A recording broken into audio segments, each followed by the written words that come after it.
প্রথমে আমি কড়াইয়ে তেল দিলাম, তারপরে আমি পেঁপেগুলোকে লাল লাল করে ভেজে নিলাম। একটু সামান্য হলুদ, একটু নুন দিয়ে ভাজতে থাকলাম। তারপরে যে লাল লাল হয়ে গেল, আমি প্রেসার কুকারের মধ্যে ওগুলোকে নামিয়ে নিলাম। এইবার আমি আলু ছাড়ব। আলুগুলো এবার লাল লাল করে ভেজে নেব। লাল লাল করে ভেজে নিয়ে এবার ভাজাটা হয়ে এসেছে, আমি এবার ওটা প্রেসার কুকারে তুলে ফেললাম।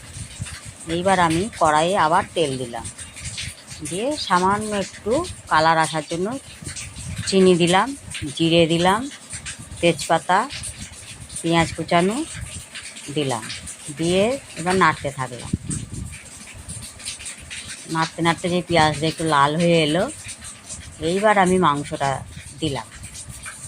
মাংসটা দেওয়ার পরে এবার আমি যে মশলা করেছি মিক্সারে, সেই আদা রসুন কাঁচা লঙ্কা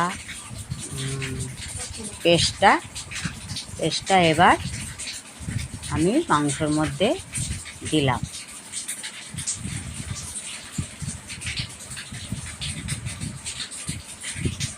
হলুদ দিলাম, এবার কষতে থাকলাম।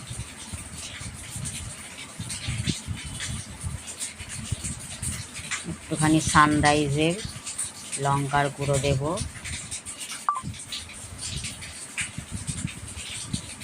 তারপরে এটাকে ভালো করে কষতে থাকবো। পরিমাণ মতো লবণ দেব, সামান্য একটু জল দেব না। এবার আমি কষছি মাংসটাকে ভালো করে।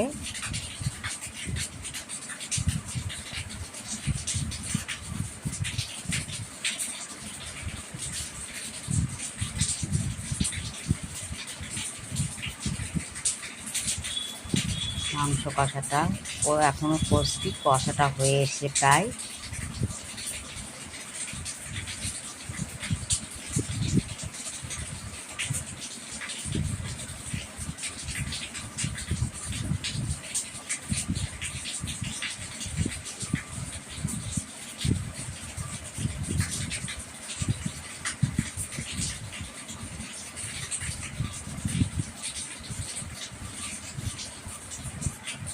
তোমরা সবাই দেখছো, এবার আমি গরম জলটা আলাদা করে রেখেছিলাম।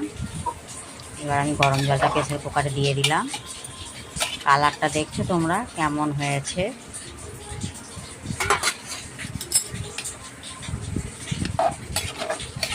এবার আর একটু লবণ দেব।